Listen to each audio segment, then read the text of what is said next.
Dustin. What's up, Uber? All right, I want to get your thoughts. I want to know what you thought of that AI Bible trailer I sent you. It's interesting, man. Like, obviously, the knee-jerk reaction of like, this is all generated by AI, and that's not great. Like, I saw something recently too. It was a man, what was it? Oh, it was a live action Dragon Ball Z, I think it was. And it was all like AI created. Ew. And it was just like a bunch of random clips of like people, you know, and so that's what they're this is. They're barely moving, you know. They're barely moving. And so that's a little bit of like, you know, like there, I don't know, part of it's cool because it's like, okay, this was created from nothing, but then you're like, oh, but it actually was created from on the backs of a lot of actual talented artists. Yeah. But the AI side of it, like, I don't know, there's some decent visuals to that trailer and like, cool. Like, I don't know. It's weird because like, this is going to sound strange to say, but like in terms of human creativity, when it comes to Bible stories, there's like no creativity usually. And so at least seeing like vibrant colors and, you know, odd cosmic visuals, I'm like, okay, that's interesting. Why can't like humans generate this? I know, right? But yeah, you know. Yeah. So that thing just, I saw someone share it and the first thing I thought of was you have said multiple times that like there should be like an actual good, like large budget miniseries of the Bible. You know, on a grand scale and how visual and how exciting that would look. And or could, and how engaging it could be. And I saw that and I was like, right. Yeah. There's a lot of like, okay, the all the Jesus stuff is generally pretty grounded, right? It's like it's set in a specific point in time in history, and most of it is, but also there's a lot of really cool cosmic things that are happening that like never get depicted in film or like even really talked about in the church. Like we just kind of gloss over the spectacle of it. And like even the things that we know are spectacle, like, you know, Jonah and the whale. Yeah. Or Moses leading, you know, the Israelites through the sea on dry ground. Like that's a cool thing. But like every time it's done, it's just derivative of itself. And you know what I mean? Like Charlton Heston did it. And then suddenly like, that's the only version that exists. So we have to always like piggyback on that. And I'm like, there's some other cool ways you can interpret that visual. Why not try?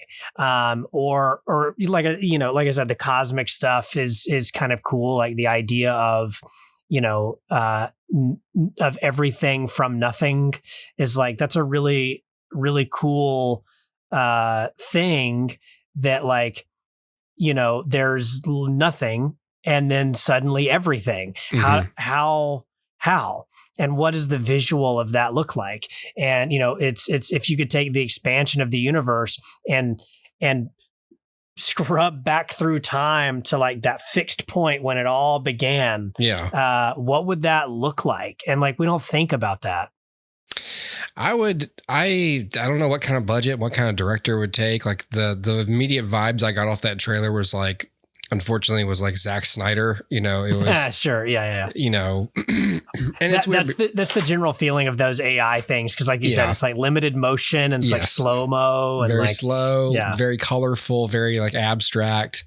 You know, but very square jawed, muscular people.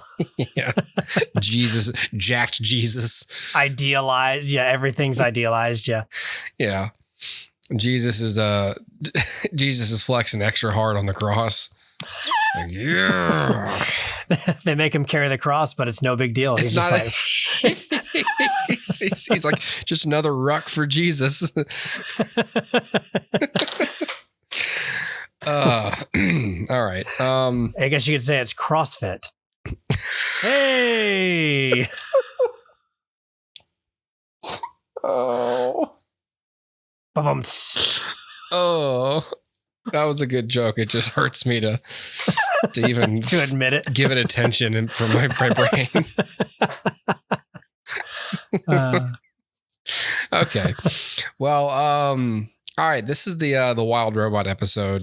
So you and I talked about the Wild Robot, which I think I had finally seen recently, and so this is that episode.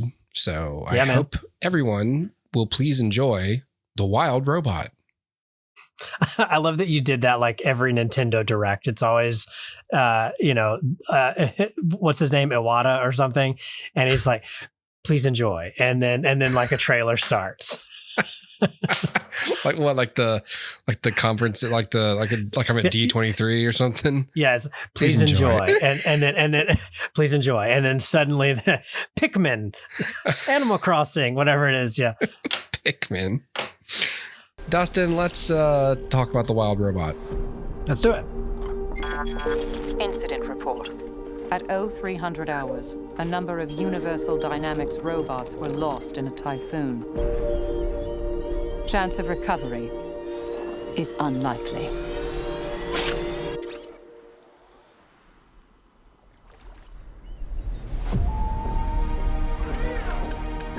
Do you need assistance?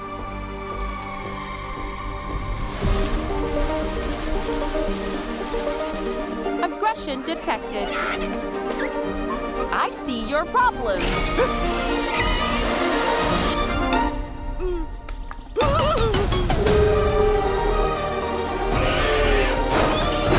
Processing language.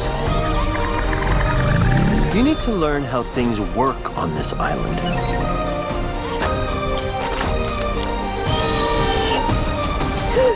Hello.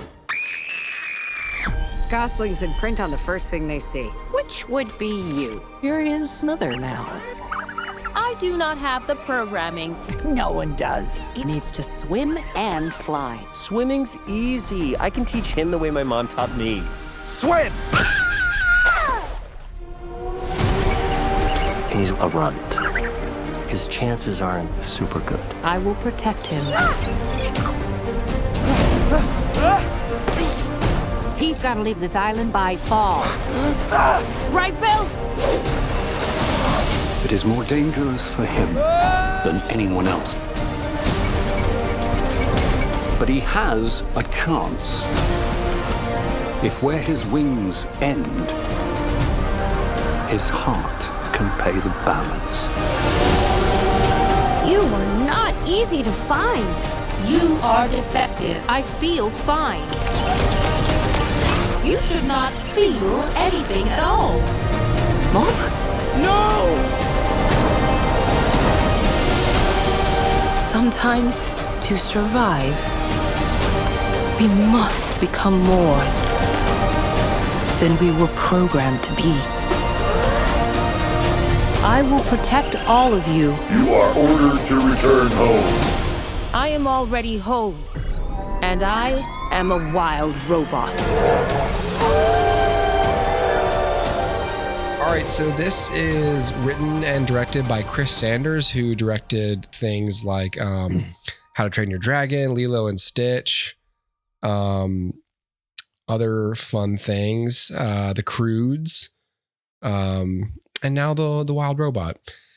It is based on a book, a children's book by Peter Brown, The Wild Robot, of course. And so we've got a really cool voice cast here. We got Lupita Nyong'o, Pedro Pascal, Kit Connor, Bill Nye, Stephanie Sue is in this movie, Matt Berry, who I love from What We Do in the Shadows, Ving Rhames, Mark Hamill, and Catherine O'Hara are all in this movie.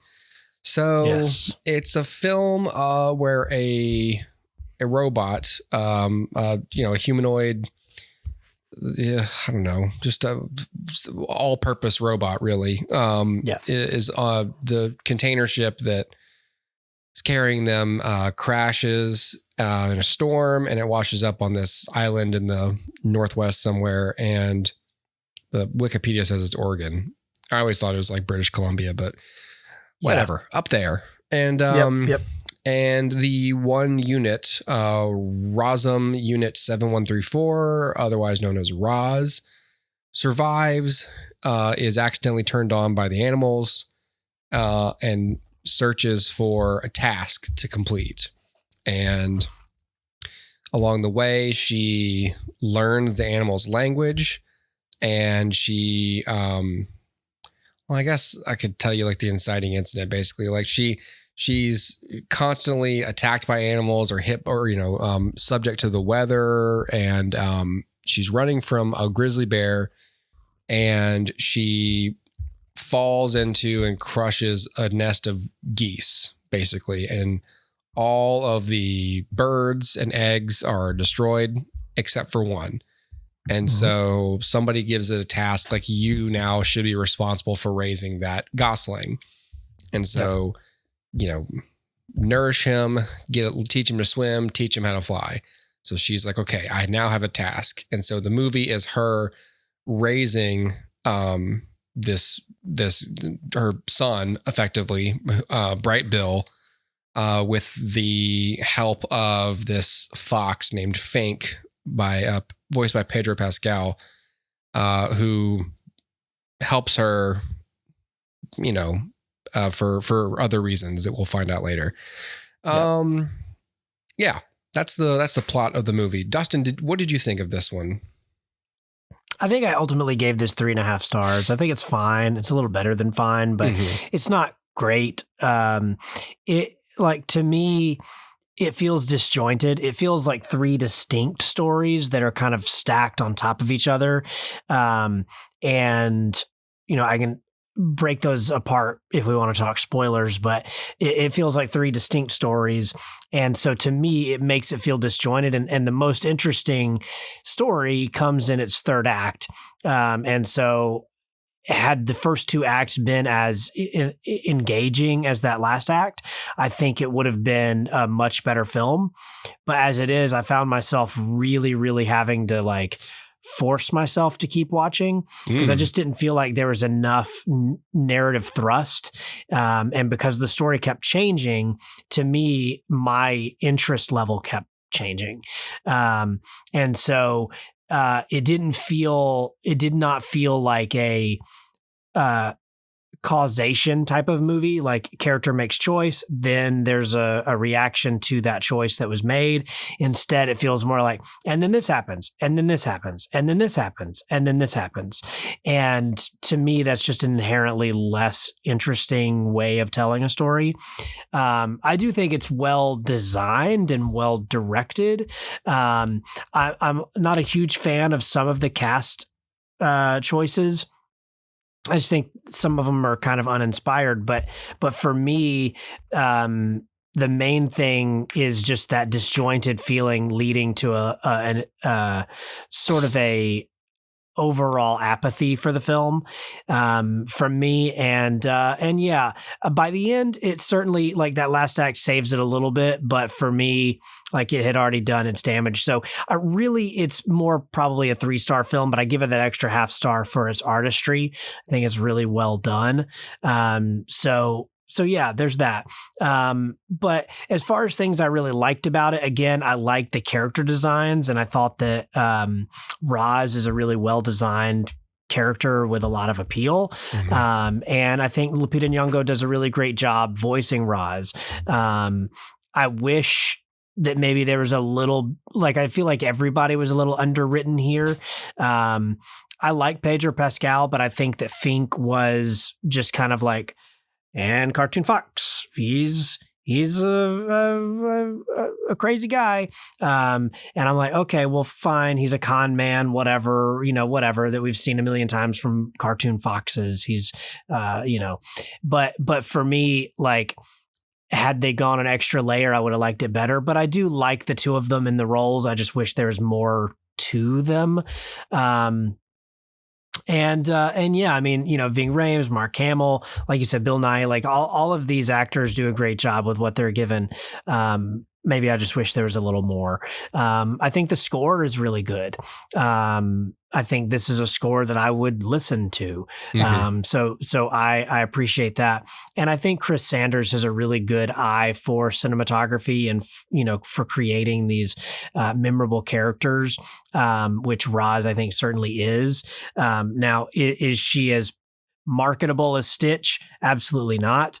But Stitch is kind of the proof of like, Chris Sanders can create a really memorable character that stands the test of time and now multiple mediums sort of, and always kind of come out on top. Yeah.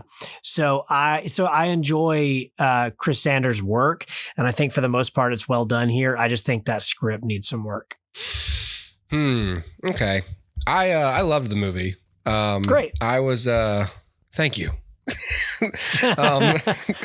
I was charmed by it. I watched it, with my kids. And I love minimal, simple storytelling. I felt like it was a nice, simple story. I enjoyed the voice performances. I thought it was funny. They found a way to portray nature's indifference in a kid's movie about animals without. Yeah. It's not something that most kid movies can do that well. They either ignore, the food chain completely and all the animals are friends who just eat plants and somehow survive.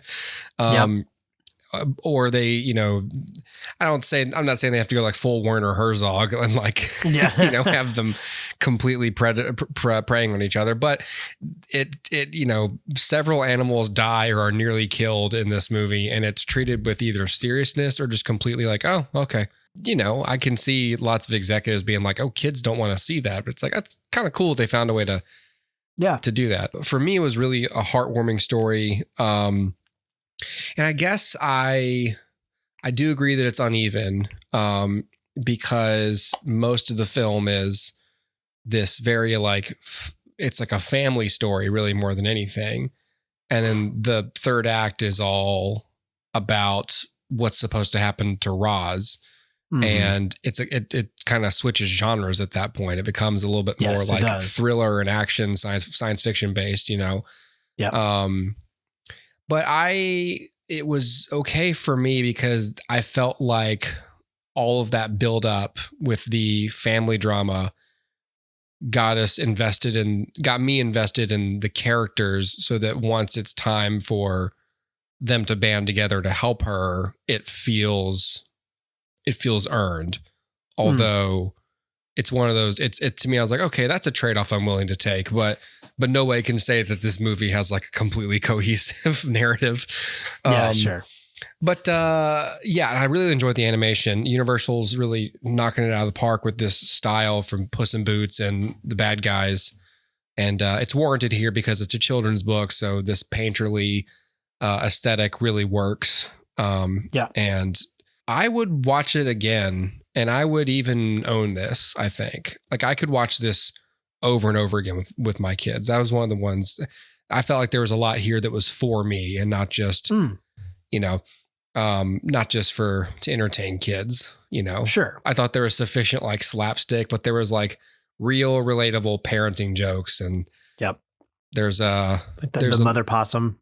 There's a possum who thinks one of her kids gets eaten, and she's like, just doesn't even faze her. And then the kid's like, mommy, guess what? I'm not dead. And she says something like, oh, great.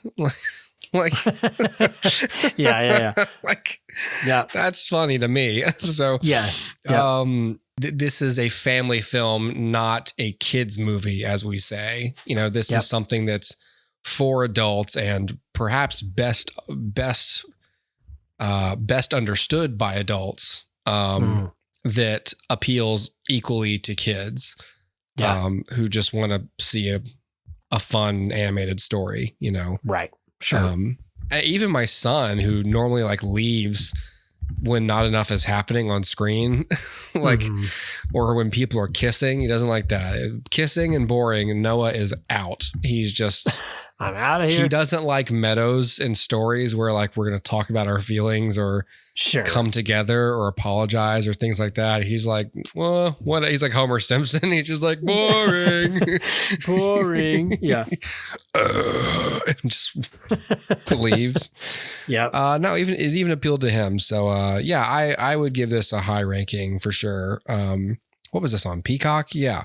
Yeah. Yeah. If you've got a Peacock subscription, I think it's definitely worth your time. And I loved it. Yeah, man. Most of the people that I talked to really, really enjoyed this film. So I know I'm in the minority, but yeah, I probably also watched it under the worst scenario possible, which is just alone. Okay. So there's that, but yeah, I don't know. At the end of the movie, you just hugged yourself. Like, yeah. Right. I feel nothing. Why do I feel nothing? Yeah. Yeah. Maybe. Yeah. And this was a rare time where I didn't watch it. I didn't watch the thing alone. Yeah. I'm usually sitting exactly in this chair watching movies on this computer. Yeah. So, okay. Well, yeah. Yeah, man. Is that the Wild Robot? I guess that's the Wild Robot. I guess that's the Wild Robot. Okay. Well, that's it. Have a wild evening, everybody. What are you getting up to tonight? You just doing something wild? You wild and crazy listener. Doing something a little bit, maybe just a little bit illegal, or at least kind of bad. A little kind of bad. All right, you keep it up. You keep it up. You do it. You deserve it. Don't let them catch you. This podcast, it's going to be in a courtroom somewhere. Inciting violence. Yeah. Yeah. Keep it up. It's your world. You make the rules. No one can tell you what to do. They should be listening to you more often. Why don't they listen to you? Why don't they listen to me? They should be made to do whatever you want. They will be made to listen. Subjugate the masses. Who will make them listen? Meat's back on the menu, boys. This is going to become the incel cast if we're not careful. Oh. No. All right, let's take a sharp turn away from that. All right, everybody, it's a Wild Robot, a movie about kindness and friendship and family. Yay! Please don't storm the Capitol. Please parent your children well and let them go when they're ready to fly. Oh, boy. All right, everyone. Okay. Bye.